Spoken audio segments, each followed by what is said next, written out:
السلام علیکم ورحمۃ اللہ وبرکاتہ۔ اعوذ باللہ من الشیطان الرجیم، بسم اللہ الرحمن الرحیم۔ رب اشرح لی صدری ویسر لی امری واحلل عقدۃ من لسانی یفقہوا قولی۔ اللہم فقہنا فی الدین، اللہم فقہنا فی الدین، اللہم فقہنا فی الدین وعلمنا التأویل، رب زدنا علما، آمین۔ جی آج ہم پڑھیں گے سورۃ النمل، رکوع نمبر آیت نمبر ہے 74۔ وَإِنَّ رَبَّكَ لَيَعْلَمُ مَا تُكِنُّ صُدُورُهُمْ وَمَا يُعْلِنُونَ، اور بے شک تیرا رب وہ یقیناً جانتا ہے، ما تُكِنُّ جو چھپاتے ہیں، صدورہم ان کے سینے، وما يعلنون اور جو وہ ظاہر کرتے ہیں، چاہے وہ کافر ہیں یا مسلمان ہیں، کوئی بھی بندہ ہے، اللہ تعالیٰ اس کے سینے کی اور اس کی باہر کی تمام گفتگو کو، تمام حالات کو جانتے ہیں، اور یہ صرف اللہ کی ذات کے لائق ہے۔ وما من غائبۃ فی السماء والارض الا فی کتاب مبین، وما اور جو کچھ بھی ہے، من غائبۃ غائب آسمان میں اور زمین میں، الا مگر فی کتاب مبین واضح کتاب میں ہے۔ تو یہاں پر آپ ماج کو نافیہ بھی کر سکتی ہیں، نفی والا ترجمہ بھی کر سکتی ہیں، اور نہیں ہے کچھ بھی غائب آسمان میں اور زمین میں مگر وہ واضح کتاب میں موجود ہے۔ تو واضح کتاب سے مراد کون سی کتاب ہے؟ تو اس سے مراد لوح محفوظ ہے۔ لوح جو ہے وہ تختی کو کہتے ہیں، تو محفوظ وہ اس کتاب کو لوح محفوظ کہا جاتا ہے، جس کو اللہ تعالیٰ نے سب کچھ بنانے سے پہلے، آسمان اور زمین کی پیدائش سے بھی پہلے اللہ تعالیٰ نے قلم کو پیدا کیا، اور اللہ نے اسے کہا کہ لکھو۔ اس نے کہا میں کیا لکھوں؟ تو اللہ تعالیٰ نے فرمایا کہ قیامت تک جو ہونے والا ہے وہ لکھ ڈالو، جو بندہ دنیا میں آنے والا ہے، جو کچھ وہ کرنے والا ہے، سب کچھ لکھ ڈالو۔ تو وہ قلم نے ہے جو ہے وہ اللہ کے حکم سے سارا کچھ لکھ دیا اس کتاب میں۔ اس کتاب کو لوح محفوظ کہا جاتا ہے، اور بہرحال اللہ تعالیٰ اسے کتاب مبین کہتے ہیں، واضح کتاب۔ اس میں ہر چیز، ہمارا ہر لفظ جو ہم نے بولنا تھا، بھی جو ہم بولیں گے قیامت تک، وہ سب کچھ لکھا گیا ہے، ہمارے ہر حالات کے بارے میں لکھا گیا ہے، تو وہ ہے لوح محفوظ۔ اور یہ صرف اللہ کی ذات کے لائق ہے کہ اللہ ہی غائب کو جانتا ہے۔ کوئی بندہ ہمارے اندر کے حالات کو نہیں جان سکتا، کوئی بندہ ہماری قسمت معلوم نہیں کر سکتا۔ کیوں آپ در کی ٹھوکریں کھاتے ہیں؟ کیوں آپ اللہ کو چھوڑ کر تو ادھر ادھر جاتے ہیں، اپنی قسمت معلوم کرواتے ہیں؟ تو کیا فائدہ ہوگا اگر آپ کو پتہ چلے کہ آپ کی قسمت خراب ہے؟ تو پریشانی کے علاوہ تو کچھ نہیں ملے گا نا۔ تو آپ یہ پہلی بات تو یہ ہے کہ یہ کاہن، نجومی وغیرہ کچھ نہیں آپ کو سچ بتا سکتے، یہ آپ کے لیے کچھ بہتر نہیں کر سکتے۔ یہ صرف اللہ کی ذات کے لائق ہے، جو آپ کے حالات کو جانتا ہے، آپ کے حالات کو بدلنے پر بھی قادر ہے۔ تو اس لیے اپنے رب کی پہچان کریں، اپنے رب کے قریب ہو جائیں، وہ اللہ بے حد مہربان ہے۔ اگر ہمیں اس کی محبت کا اندازہ ہو جائے نا، تو یقیناً ہمارے دل جو ہیں وہ پھٹ جائیں اللہ کی محبت میں آ کر، کہ اللہ کی محبت ہم سے برداشت ہی نہ ہو۔ اللہ جتنا اپنے بندوں پر مہربان ہے، جتنا اپنے بندوں پر رحیم اور کریم ہے، تو یہ ہماری بدقسمتی ہے کہ اگر ہم اللہ کو چھوڑ کر غیروں کے دروں پر جاتے ہیں تو۔ ان ھذا القرآن یقص علی بنی اسرائیل اکثر الذی ھم فیہ یختلفون، بے شک یہ قرآن یقص بیان کرتا ہے علی بنی اسرائیل پر، یہود اور نصارہ پر، یہودیوں پر اور عیسائیوں پر۔ بنی اسرائیل اللہ تعالیٰ جہاں پر بھی لفظ بولتے ہیں نا، اس سے مراد یہودی اور عیسائی ہوتے ہیں۔ تو اللہ تعالیٰ کہتے ہیں بے شک یہ قرآن یقصو بیان کرتا ہے، قصہ یا قصو قصے سے لفظ نکلا ہوا ہے، قصہ کا معنی بھی بیان کرنا ہوتا ہے نا۔ بے شک یہ قرآن بیان کرتا ہے علی بنی اسرائیل پر، یہود و نصارہ پر۔ نصارہ نا عیسائیوں کو ہی کہتے ہیں، یہودیوں اور عیسائیوں پر، اکثر وہ چیزیں الذی وہ جو ہم وہ فیہ جس میں یختلفون وہ اختلاف کرتے ہیں۔ تو اللہ تعالیٰ کہتے ہیں یہودی اور عیسائی جن چیزوں میں بھی آپس میں لڑ پڑتے ہیں، جھگڑا کرتے ہیں، اور جیسے آپ کو پتہ ہے یہودی جو ہیں وہ کہتے ہیں کہ ہماری کتاب بھی بہتر ہے اور ہمارا نبی بہتر ہے، اور عیسائیوں کو کہتے ہیں کہ تمہارا نبی بھی جھوٹا ہے، نعوذ باللہ، عیسیٰ علیہ السلام کو مانتے نہیں ہیں، ان کی کتاب کو غلط کہتے ہیں، اور وہ ان کی کتاب کو غلط کہتے ہیں اور ان کے نبی کو غلط کہتے ہیں، تو نعوذ باللہ۔ اللہ تعالیٰ کہتے ہیں کہ یہ قرآن تو ان تمام چیزوں کو بیان کرتا ہے جس میں یہودی اور عیسائی اختلاف کرتے ہیں۔ وَإِنَّهُ لَهُدًى وَرَحْمَةٌ لِّلْمُؤْمِنِينَ، اور ایمان والوں کے لیے تو یہ قرآن مجید ہدایت ہے اور رحمت کا ذریعہ ہے، اللہ کی رحمتیں سمیٹنے کا ذریعہ ہے۔ إِنَّ رَبَّكَ يَقْضِي بَيْنَهُمْ بِحُكْمِهِ وَهُوَ الْعَزِيزُ الْعَلِيمُ، بے شک تیرا رب فیصلہ کرے گا ان کے درمیان اپنے حکم کے ساتھ، اور وہ بڑا ہی غلبے والا، بڑا ہی جاننے والا ہے۔ فتوکل علی اللہ انک علی الحق المبین، پس تو بھروسہ کر اللہ پر، اے نبی تو بھروسہ کر اللہ پر، بے شک تو علی الحق المبین واضح حق پر ہے۔ انک لا تسمع الموتى ولا تسمع الصم الدعاء اذا ولوا مدبرین، بے شک تو لا تسمع نہیں سنوا سکتا الموتى مردوں کو، تو مردوں کو نہیں سنوا سکتا، ولا تسمع الصم اور نہ ہی تو سنوا سکتے بہرے کو، الدعاء پکارنا، پکار، اذا جب ولوا وہ پھر جاتے ہیں، مدبرین پیٹ پھیر کر۔ تو اللہ تعالیٰ کہتے ہیں کہ جس طرح مردہ جو ہے نا، مردہ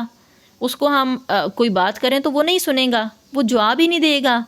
اب دیکھ لینا اگر مردہ جواب دیتا ہوتا تو ہمارے کتنے عزیز رشتہ دار ہوتے ہیں، کسی کا باپ دنیا سے چلا جاتا ہے، کسی کی ماں دنیا سے چلی جاتی ہے، کسی کے بڑے عزیز رشتے دنیا سے چلے جاتے ہیں، تو آپ دیکھیں جب وہ فوت ہوتے ہیں تو انسان اپنے آپ پر جو ہے وہ اکثر برداشت نہیں کر سکتا، اور ہم کتنا اونچی اونچی رونا شروع کر دیتے ہیں۔ لیکن اگر وہ سنتا ہوتا تو وہ کیسے یہ برداشت کرتا کہ میری اولاد یا میری بیوی یا میرا ماں باپ مجھے رو رہا ہے، مجھے یاد کر رہا ہے، تو یقیناً وہ اٹھ جاتا۔ تو اسی طرح اللہ تعالیٰ کہتے ہیں کہ اے نبی جس طرح مردوں کو نہیں نہ سنوا سکتے، اسی طرح کچھ لوگ بہرے ہیں۔ اس کا یہ مطلب نہیں ہے کہ ان کے کان سنتے نہیں ہیں، ان کے کان سنتے ہیں لیکن وہ سننے والا اس سے کام نہیں لیتے، ہدایت کے لیے وہ اس کا استعمال نہیں کرتے۔ تو جس طرح مردے کو نہیں سنوا سکتے، اسی طرح آپ بہرے کو بھی پکار نہیں سنوا سکتے، کیونکہ وہ تو پیٹ پھیر کر بھاگ جاتے ہیں۔ اذا جب ولوا وہ پھر جاتے ہیں، مدبرین پیٹ پھیرتے ہوئے، تو وہ تو چونکہ سننا ہی نہیں چاہتے نا، تو جو پیٹ پھیر کر آپ سے بھاگ رہا ہے تو آپ اس کو نہیں سنوا سکتے۔ یہ تو اللہ کا کام ہے ہدایت دینا، اور اللہ اسے یقیناً ہدایت دیتا ہے جو ہدایت کا طالب ہوتا ہے۔ اور حدیث میں آتا ہے کہ ہر بندے کے لیے اس کے کام کو آسان کر دیا جاتا ہے، چاہے کوئی غلط کام کر رہا ہے چاہے کوئی اچھا کام کر رہا ہے۔ آپ دیکھیں، آپ نے دیکھا ہوگا اکثر جو ہے وہ ایکٹرس کو کیسے وہ کہتی ہیں کہ ماشاء اللہ ہم بہت اچھا کام کر رہے ہیں، بہت اچھا چل رہا ہے میرا یہ وہ، تو اور آپ نے نیک اللہ کے بندوں کو بھی دیکھا ہوگا، وہ بھی اپنے کام پر اللہ کا شکر ادا کرتے ہیں اور اللہ سے مزید کی دعا کرتے ہیں۔ تو اللہ تعالیٰ نے تو ہر کام بندے کے لیے، ہر کام کے لیے، ہر بندے کے لیے اس کا کام آسان کر دیا، اور ایسا ہی حدیث میں آتا ہے، کیونکہ اللہ تعالیٰ ہر کسی کو جو ہے نا وہ مجبور نہیں کرنا چاہتا، کیونکہ اگر اللہ تعالیٰ ہر کسی کو مجبور کر کے اس کو ہدایت دے دے تو پھر یہ جنت دوزخ یہ دنیا میں آنے کا مقصد یہ کیا، سب کچھ فوت ہو جاتا ہے۔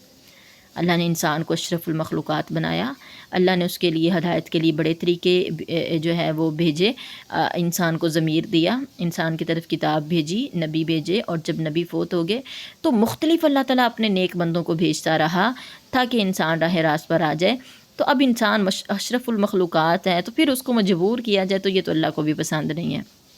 کہ مجبور کیا جائے کسی کو، تو اس طرح اللہ تعالیٰ مجبور نہیں کرتے کسی کو، اللہ نے اختیار دے رکھا ہے۔ جی، وما انت بہادی العمی عن ضلالتہم، وما انت اور اے نبی نہیں ہے تو بہادن ہدایت دینے والا، عمجن اندھے کو، عن ضلالتہم ان کی گمراہیوں سے، ان تسمعوا الا من یؤمن بآیاتنا فہم مسلمون، نہیں تسمعوا تو سنوا سکتا مگر کس کو، من جو یؤمن ایمان رکھتا ہے ہماری آیات پر، فہم مسلمون پس وہ فرما بردار ہیں، یعنی فرما بردار ہی آپ کی بات مان سکتے ہیں، آپ خود بھی کسی کو ہدایت پر لانے کے جو ہے وہ اتنی آپ کو اللہ نے اختیارات اور نہیں دیے ہوئے، یہ صرف اللہ کا کام ہے۔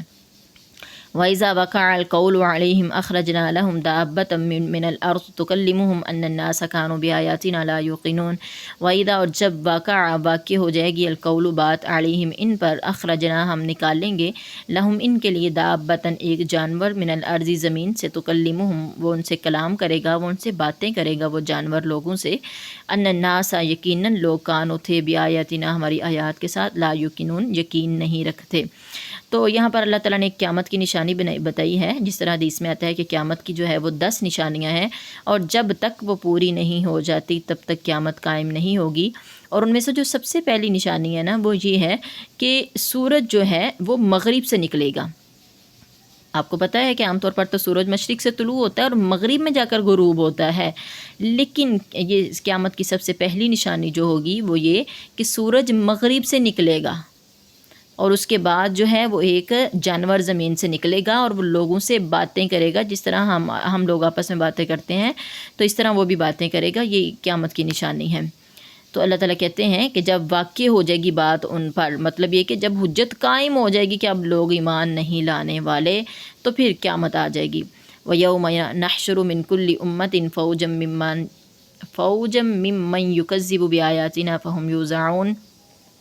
وَيَوْمَ اور جس دن نحشر ہم اکٹھا کریں گے من کل امتٍ ہر امت میں سے، ہر گروہ میں سے، فوجن ایک فوج نکالیں گے، ممن ان میں سے جو یکذب جٹلاتا تھا ہماری آیات کو، فہم پس وہ یوزعون الگ الگ کر دیے جائیں گے۔ تو ہر گروہ میں سے جو نافرمان لوگ ہوں گے، یہودیوں میں سے، عیسائیوں میں سے، مسلمانوں میں سے، اور جتنے بھی مذاہب دنیا میں پائے جاتے ہیں، جتنے بھی اللہ کے نافرمان اور فرمانبردار بندے ہوں گے، تو سب کو الگ الگ کر دیا جائے گا۔ حتیٰ اذا جاءوا قال اکذبتم بآیاتی ولم تحیطوا بها علما ام ماذا کنتم تعملون۔ حتیٰ یہاں تک کہ اذا جب جاءوا وہ آئیں گے، قال تو وہ کہے گا اکذبتم کیا تم نے جھٹلا دیا تھا بآیاتی میری آیات کو، ولم تحیطوا بها علما اور نہیں تم نے احاطہ کیا تھا بها ان آیات کا، علما علم کے ساتھ، یعنی تم نے ان کو پڑھے بغیر جانے بغیر ان آیات کو جھٹلا دیا تھا۔ تو اکثر لوگ ایسے ہی ہیں جن کو قرآن مجید پڑھنا بھی نہیں آتا، لیکن اگر انہیں راہ راست کی طرف لانے کے لیے کوئی قرآن مجید یا کوئی حدیث بھی سنائی جائے تو اس کو بھی سننا گوارا نہیں کرتے، یعنی جانے بغیر ہی قرآن کو جھٹلا دیتے ہیں، پڑھے بغیر ہی جھٹلا دیتے ہیں ہر بات کو۔ ولم اور نہیں تحیطوا تم نے احاطہ کیا تھا بہا ان آیات کا، علما علم کے ساتھ، ام ماذا کنتم تعملون ام ماذا کیا جب تم تھے تعملون عمل کرتے۔ ووقع القول علیہم بما ظلموا فہم لا ینطقون اور واقع ہو گئی القول بات علیہم ان پر اس وجہ سے جو انہوں نے ظلم کیا، فہم پس وہ لا ینطقون نہیں بول سکیں گے۔ تو جب قیامت قائمہ ہوگی تو جو ظالم لوگ ہیں، جو مجرم لوگ ہوں گے، اس دن وہ بات نہیں کر سکیں گے۔ الم یروا انا جعلنا اللیل لیسکنوا فیہ والنہار مبصرا ان فی ذلک لآیات لقوم یؤمنون۔ الم کیا نہیں، یرو وہ دیکھتے، انا بے شک ہم نے، جعلنا ہم نے بنایا، اللیل رات کو، لیسکنوا تاکہ وہ سکون حاصل کریں، فیہ اس رات میں۔ ضمیروں کا ترجمہ اچھی طرح سے سمجھا کریں، اور جب تک ضمیروں کا ترجمہ نہیں ہوتا تب تک آپ کو مکمل بات سمجھ میں نہیں آتی اور ترجمہ بھی اچھی طرح واضح نہیں ہوتا۔ تو فیہ میں جو ضمیر ہے وہ لیل کی طرف جا رہی ہے، کیا نہیں وہ دیکھتے، انا بے شک ہم نے، جعلنا ہم نے بنایا، اللیل رات کو، لیسکنوا تاکہ وہ سکون حاصل کریں، فیہ اس رات میں، فی میں ہی اس میں، اس رات میں، والنہار اور دن کو ہم نے بنایا، مبصراً روشن، ان بے شک فی ذالک ان میں، رات اور دن میں، لآیات بڑی نشانیاں ہیں، لقوم یؤمنون ایمان والوں کے لیے۔ وَيَوْمَ يُنْفَخُ فِي الصُّورِ فَفَزِعَ مَنْ فِي السَّمَاوَاتِ وَمَنْ فِي الْأَرْضِ إِلَّا مَا شَاءَ اللَّهُ وَكُلٌّ أَتَوْهُ دَاخِرِينَ۔ وَيَوْمَ اور جس دن يُنْفَخُ پھونکا جائے گا، فِي الصُّورِ سور میں، فَفَزِعَ پس گھبرا جائے گا، من ہر وہ شخص جو آسمان میں ہے اور جو کچھ زمین میں ہے، اللہ سوائے من جس کو شاء اللہ اللہ چاہے گا، کلن اور سب کے سب اتوہ آئیں گے اس کے پاس، داخرین ذلیل ہو کر، عاجز ہو کر، کمزور ہو کر۔ تو اللہ تعالیٰ کہتے ہیں جس دن سور میں پھونکا جائے گا تو ہر چیز گھبرا جائے گی سوائے اس کے جس پر اللہ تعالیٰ رحم کرے۔ تو پہلی دفعہ جب سور میں پھونکا جائے گا تو تمام لوگ بے ہوش ہو جائیں گے، پھر دوسری دفعہ جب سور میں پھونکا جائے گا تو تمام لوگ فوت ہو جائیں گے، پھر تیسری دفعہ جب سور میں پھونکا جائے گا تو سارے لوگ اپنے قبروں سے اٹھ کھڑے ہوں گے، اور کچھ لوگ کہتے ہیں کہ چوتھی دفعہ بھی سور میں پھونکا جائے گا، اور اس وقت تمام لوگ حشر کی طرف دوڑیں گے، جہاں پر انہیں آواز آ رہی ہوگی، ایک فرشتہ آواز لگائے گا تو وہ اس آواز کے پیچھے پیچھے دوڑیں گے۔ یہ سور میں پھونکنا کیا ہے؟ اس سے مراد یہی ہے کہ جس طرح آپ کہہ لیں، جس طرح عام طور پر وہ گاؤں میں اس طرح کی پھونکنی ٹائپ جو چیز ہوتی ہے اس کے ساتھ آگ جلانے کے لیے پھونکا جاتا ہے نا، اسی طرح ایک فرشتہ جو ہے اسرافیل کہا جاتا ہے اس فرشتے کا نام، جو یہ ذمہ داری پوری کرے گا، تو وہ جب اس میں پھونکیں گے تو اس طرح سے اس آواز کے ساتھ ہی لوگ جو ہے نا پہلی دفعہ بے ہوش ہو جائیں گے، دوسری دفعہ سارے فوت ہو جائیں گے، تیسری دفعہ اپنی قبروں سے اٹھیں گے، اور چوتھی دفعہ حشر کی طرف سارے بھاگیں گے، اور سب لوگ اللہ کی طرف آئیں گے عاجز ہو کر۔ وَتَرَى الْجِبَالَ تَحْسَبُهَا جَامِدَةً وَهِيَ تَمُرُّ مَرَّ السَّحَابِ صُنْعَ اللَّهِ الَّذِي أَتْقَنَ كُلَّ شَيْءٍ إِنَّهُ خَبِيرٌ بِمَا تَفْعَلُونَ۔ وَتَرَى اور تو دیکھتا ہے، الجبال پہاڑوں کو، تحسبها تو گمان کرتا ہے ان پہاڑوں کو، جامدتاً جمے ہوئے، مضبوط، وہی اور یہ، تمر چل رہے ہوں گے، مر السحاب بادلوں کی طرح چلنا، صنع اللہ الذی یہ اللہ کی کاریگری ہے، وہ ذات جس نے مضبوط بنایا ہے ہر چیز کو، انہو بے شک وہ ذات خبیر بڑی باخبر ہے بما تفعلون جو تم کرتے ہو۔ تو یہ بھی قیامت کے بارے میں، جب قیامت آئے گی تو جس طرح لوگ بھی ہوش ہو رہے ہوں گے اور مر رہے ہوں گے اسی طرح کوئی بھی چیز اپنی اصلی حالت پر نہیں رہے گی، چاہے وہ کتنی ہی مضبوط کیوں نہ ہو۔ جیسے کہ پہاڑ ہیں، جس نے زمین کو بھی مضبوط کیا ہوا ہے، تو یہ پہاڑ بھی روئی کی طرح اڑیں گے، بادلوں کی طرح چلیں گے اور روئی کی طرح اڑنا شروع کر دیں گے، اتنے کمزور پڑ جائیں گے اس آواز کے ساتھ ہی۔ تو یہ اللہ کی بہت ہی مضبوط کاریگری ہے۔ من جاء بالحسنۃ فلہ خیر منها وهم من فزع یومئذ آمنون۔ من جاء جو کوئی لائے گا بالحسنۃ بھلائی، فلہ پس اس کے لیے خیر بہت بہتر ہوگا، منہا اس بھلائی میں سے، یعنی بہت بہتر بدلہ ملے گا اس کو، وہم اور وہ من فزع گھبراہٹ سے، یومئذ اس دن، آمنون بے خوف ہوں گے جو بھلائی لے کر آئیں گے۔ ومن جاء بالسیئۃ فکبت وجوہہم فی النار ھل تجزون الا ما کنتم تعملون۔ اور جو کوئی لائے گا بالسیئۃ برائی کو، یعنی گناہ کر کے آئے گا، فکبت پس وہ اوندے منہ ڈالے جائیں گے، پس اوندے ڈالے جائیں گے، وجوہہم ان کے چہرے، فی النار آگ میں۔ استغفر اللہ، اللہم اجرنا من النار۔ حل تجزون نہیں تم بدلہ دیے گئے، الا سوائے، ما کنتم تعملون جو تم عمل کرتے تھے، عمل کا ہی بدلہ ملے گا، اس سے بڑھ کر اللہ تعالیٰ کسی پر ظلم نہیں کرے گا۔ انما امرت ان اعبد رب هذه البلدة الذي حرمها وله كل شيء وامرت ان اكون من المسلمین۔ انما صرف، امرت مجھے حکم دیا گیا ہے، ان یہ کہ اعبد میں عبادت کروں، رب هذه البلدة اس شہر کے رب کی، الذی وہ جس نے، حرما اس کو حرمت والا بنایا ہے، جس نے اس کو عزت والا بنایا ہے، والا ہو اور اسی کے لیے ہے، کل شیء ہر چیز، و امرت اور مجھے حکم دیا گیا ہے، ان اکون من المسلمین میں فرما برداروں میں سے ہو جاؤں۔ اب دیکھیں اللہ تعالیٰ، نبی اکرم صلی اللہ علیہ وسلم کہہ رہے ہیں کہ مجھے حکم دیا گیا ہے کہ میں اس رب کی عبادت کروں جس نے اس شہر کو حرمت والا بنایا ہے۔ تو اس شہر سے مراد مکہ مکرمہ ہے، اللہ نے اس کو حرمت بخشی ہے، اللہ نے اس کو تعظیم اور اس کو عزت بخشی ہے،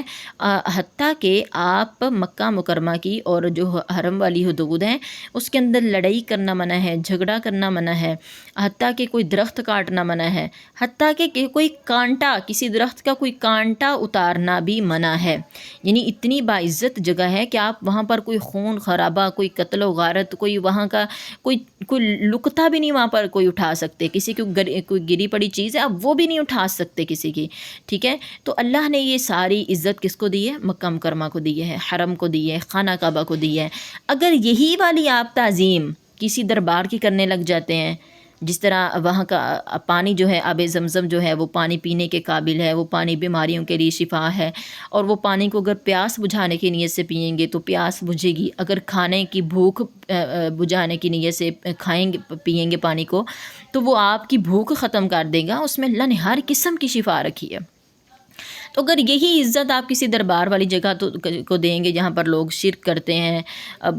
کیونکہ یہ صرف اسی کے ساتھ خاص ہے، تو آپ کہیں کہ نہیں وہاں پر جائیں گے تو اس دربار کا جو پانی ہے اس میں لوگوں کے لیے شفا ہے، اور اسی طرح جو ہے نا وہاں کے جو کوئی بھی چیز ہے کھانے پینے کی تو اس کو آپ اس طرح عزت دیں جس طرح خانہ کعبہ کی چیزوں کو عزت دی جاتی ہے، تو یہ شرک ہے